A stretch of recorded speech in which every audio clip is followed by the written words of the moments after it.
The Korean War begins June 25th, 1950, right? Well, sure, that's when the North invades the South and the war begins. But in the years leading up to that, the Korean peninsula is rocked by countless border skirmishes, bloodily suppressed uprising, and guerrilla warfare that claims tens of thousands of lives as both sides plan to destroy each other.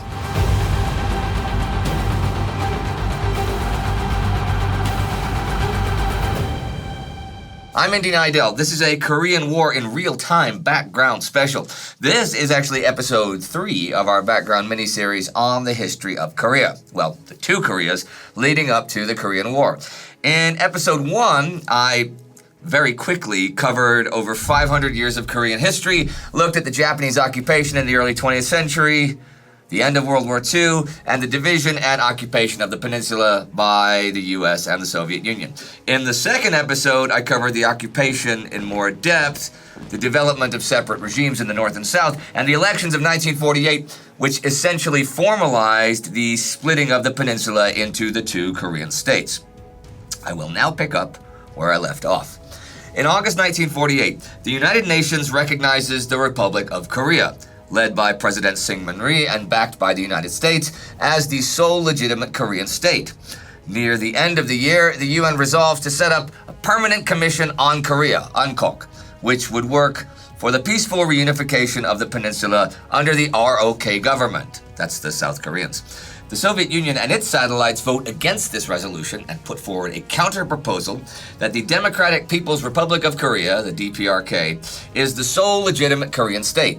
The DPRK is the Soviet-backed North Korean regime under Kim Il-sung, which proclaims its statehood in September 1948. The upshot of all of this is that both the US and the Soviet Union are obliged to withdraw their troops from Korea and leave matters in the hands of the United Nations.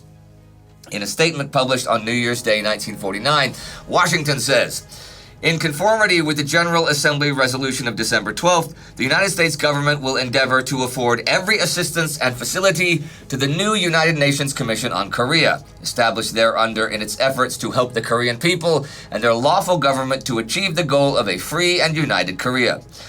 By this time, the Soviet Union claims that all of its troops have left North Korea, although there is evidence that they leave behind a couple thousand advisors and security personnel.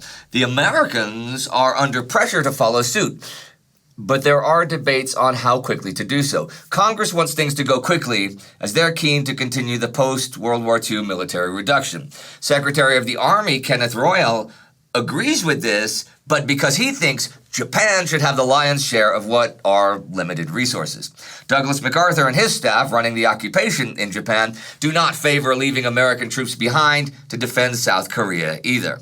If the North does invade, then Japan will just have to live with a Soviet-dominated mainland.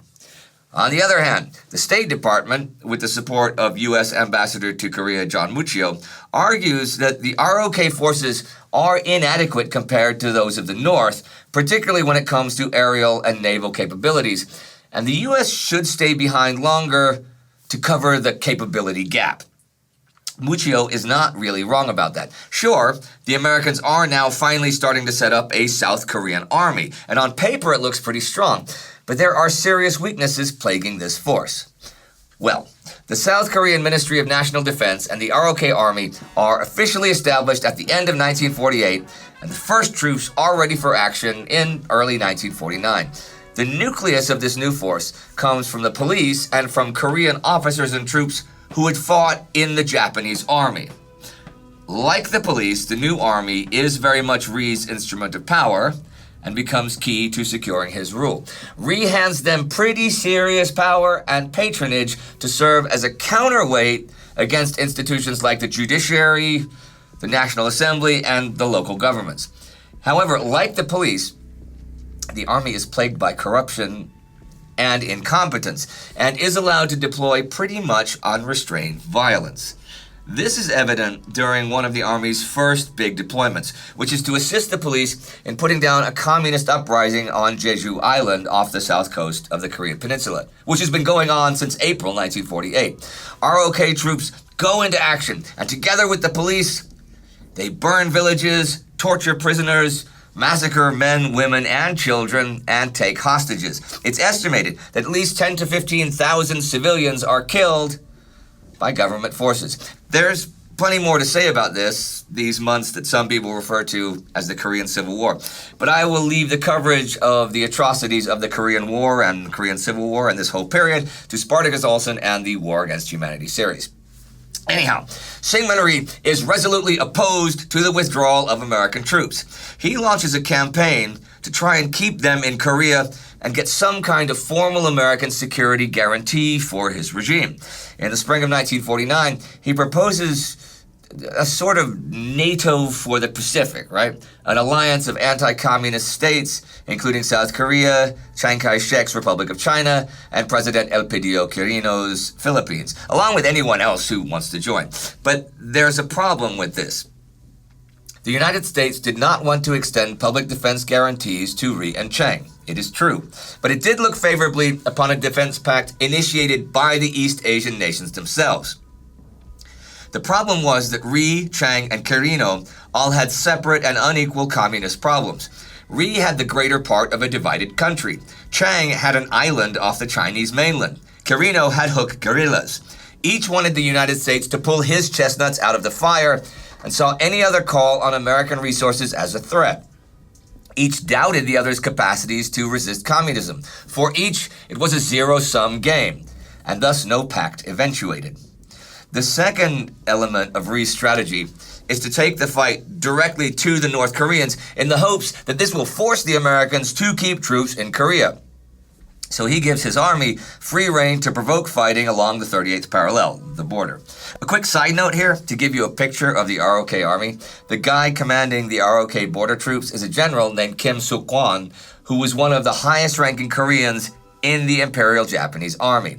In the 1930s, he tracked Kim Il-sung across Manchuria. He was decorated by Japanese Emperor Hirohito and is thought responsible for numerous atrocities against the Chinese. On May the 4th, several battalions of ROK troops crossed the border and engaged the North Koreans at Kaesong in a 4-day battle. The South claims it kills 400 North Koreans for the cost of 22 of their own, though that is probably an exaggeration. In June, July, and August, there's heavy fighting on the Ongjin Peninsula with attacks by the ROK and counterattacks by the DPRK. Hundreds are killed on both sides. Similar border incidents continue in September and October. The ROK Navy also sinks 4 North Korean ships in the port of Monggumpo. So, for most of 1949, it is the South, and not the North, that looks like the aggressive party. Bruce Cummings goes into a lot of detail on these border incidents. His take on the history of this war is what you might call a little more revisionist, even though he himself rejects that label. But he certainly paints the picture of a South that is itching to go north and reunify the peninsula by force. And to be sure, in the first half of 1949, Rhee does actually say as much to the Americans. Over the summer, though, he begins to calm down and promises he will not take unilateral action. In November, Ambassador Muccio writes home that Rhee has realized he can't jeopardize his international goodwill by being overly aggressive.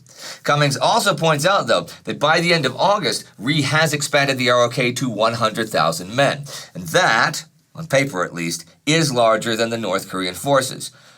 This could be a reflection of Rhee's ultimate aims, but regardless of those aims, this rapid expansion of the ROK army is pretty ineffective. At the end of 1949, only 30 out of 67 battalions had completed company-level training, and 11 had still not completed even their platoon training program. The American M1 Garand semi-automatic rifle was now being issued, but only 28 battalions had satisfied KMAG as to their proficiency with it. Some progress had been made in other directions. Each infantry division now had its own combat engineer battalion and signals and ordnance companies. There were as yet few artillery units, and only half of them had fired a range course. After 3 months, KMAG was forced to admit the ROK Army training program was in disarray. KMAG is the American Military Advisors to Korea. I talked about this and them in some of the first regular episodes. For their part, the North is still determined to reunify Korea under the Kim regime. They are biding their time, but in the background, Kim is also rapidly building up his military. he has a pretty good base to build on. When the Soviets pulled out their forces, they left behind some heavy equipment like tanks, artillery systems, and even some planes. This is in contrast to the Americans, who leave very little behind for the South Koreans when they depart at the end of June 1949. Kim has also already secured a loan agreement from Moscow to purchase more Soviet military equipment. The Soviets furthermore agreed to train North Korean engineers and to set up ammunition and weapons production in North Korea. And the Koreans apparently really get the hang of this. Soviet Ambassador Terenty Shitkov writes to Moscow later this year, "As a result of the aid of our specialists, the Koreans have quickly mastered the production of weapons and ammunition, and at the present time are exceeding the estimates for the production of weapons and ammunition which were envisioned by the Council of Ministers." The North even raises funds by selling war bonds to its people, using those funds to buy more Soviet and Chinese gear. And speaking of China, Kim's forces get another boost in late 1949 as there's an influx of trained, experienced, and determined Korean communist fighters returning home after fighting for Mao Zedong's victorious communists in the Chinese Civil War. But it will take some time until the KPA, the Korean People's Army, can challenge the ROK Army. But Kim still does not want to give the Americans any excuse to stick around. So through 1949, the North mainly restricts itself to counterattacking Southern incursions. Kim continues sponsoring guerrilla warfare and making propaganda broadcasts. One thing they are very good at is using propaganda and infiltrators to encourage defections among ROK Army personnel. By now, over 5,000 ROK troops have defected, including some Korean naval students who take their entire ship and a couple of American officers with them. Kim makes no secret of his ultimate intentions, though. In October, the DPRK makes the following statement. The government of the Korean People's Democratic Republic deems it necessary to declare that should the United Nations ignore in the future the will and strivings of the Korean people, considering only the selfish interest of a small group of traitors and betrayers of the Korean people, it will not abandon the struggle and will reserve for itself the right to continue by measures at its disposal the struggle for removal of Unkok and for final unification of the country by its own forces into a united democratic state. With communist guerrillas fighting on Jeju Island and a hostile neighbor supported by a superpower to the north, you can see why Ri is nervous about losing American support. The question of American support to the South is just one element of the bigger conversation about America's place in Asia. In Korea, the Americans are fulfilling their pre-election promises to disband the U.S. military government in Korea, hand power over to the South Koreans, withdraw the troops, and leave behind an anti-communist South Korean state which is aligned to and aided by the United States, which can hopefully defend itself from the North, but which does not require constant and extensive American involvement, and will not be the one to instigate a war itself. When it comes to the future of the country, the U.S. passes the buck to the United Nations. This all seems to be part of a broader U.S. disengagement from Asia. This is particularly apparent when it comes to Chiang Kai-shek's nationalist Chinese, who have just lost to Mao despite American backing. I'll soon have a whole series on the Chinese Civil War over on our Time Goes History channel, so look out for that for the big picture. But the retreat of Chiang's nationalists to Taiwan provokes all sorts of soul-searching in America. The conservatives see a leftist conspiracy within America which doomed a valiant anti-communist ally. China experts in the State Department and people on the political left see the inevitable fall of a corrupt regime. Whatever one's opinion, all around there is bitterness and frustration after the failure of American foreign policy and the billions of dollars supplied to Chiang's regime. It really looks like the administration might have given up, not just on Chiang, but on much of Asia. Throughout 1949, Secretary of State Dean Acheson does his best to prepare Americans for the fall of Taiwan. And on January 5th, 1950, U.S. President Harry Truman announces the termination of American military assistance to Chiang's regime. A week later, on the 12th, Acheson makes a speech in which he says, the American front line in Asia runs from the Aleutians to Japan, the Ryukyu Islands, and down to the Philippines. These places can expect direct U.S. intervention in the event of war. But if an invasion comes on the mainland, which includes Korea, there will be no immediate U.S. response, and the initial resistance must come from the people attacked, prior to the assembly of a force by the United Nations. It's no surprise that after hearing these public signals coming from Washington in the winter of 49-50, Kim Il-sung feels that now might be the time to strike. He is also motivated by the failure of his guerrilla strategy in the South. Sure, it's caused a major headache for the ROK government, but by early 1950, government counteroffensives have largely gotten a handle on the guerrilla problem. Some communist guerrillas continue the fight, but this is not going to be a fatal problem for Rhee's regime. There is also pressure Kim faces from the southern communists, like Pak Hon-yong. They had to flee to the north from Rhee's security forces.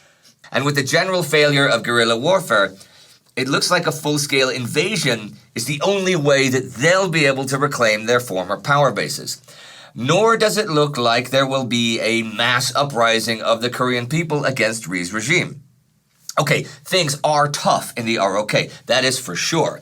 Industry remains depressed, transport and communications infrastructure are in a sorry state, and electricity supplies from the north were cut off in 1948. Manufacturing capacity is just 10 to 15% of what it was during the Japanese colonial period. The Americans have cut their aid from $179 million in 1948 to just $59 million in 1950. All in all, a staggering 50% of the South Korean workforce are now unemployed. And the inflation I mentioned last episode has now become hyperinflation. Making everything worse, there are 3 million refugees from the north swelling the population of the south. And Rhee's own position is far from secure. In fact, he is worried enough that he's already trying to postpone the upcoming elections. Looking ahead a few months when those do go ahead in May, Rhee's supporters will win just 57 of the 210 seats. The rest go to neutrals or anti-Rhee candidates. But while Rhee's own future is hanging in the balance as the new year rolls around, the South Korean state itself is looking far more solid than it was a couple years ago. Time was slowly allowing the new republic to cohere and consolidate. The guerrilla threat had been beaten back. Substantial land reform had been carried out despite bitter landlord opposition. The government bureaucracy was becoming more coherent, and the economy was beginning to stabilize. By early 1950, it was becoming clearer and clearer that the ROK, while still in turmoil, would not be overthrown by massed social forces from within. But all of this means that when Kim looks south at the turn of the new decade, he believes he has exhausted all available options save for one: war. And I will pick up this story again in the next part of this fine background mini-series. If you'd like to know more about another of the early battles of the Cold War, you can click up here for the mini-series we did on the Indonesian War of Independence over on the Time Ghost History channel, which will come up at the very end. And join the Time Ghost Army for ever more great content like this or that, for it is the army that allows us to do this. See you next time.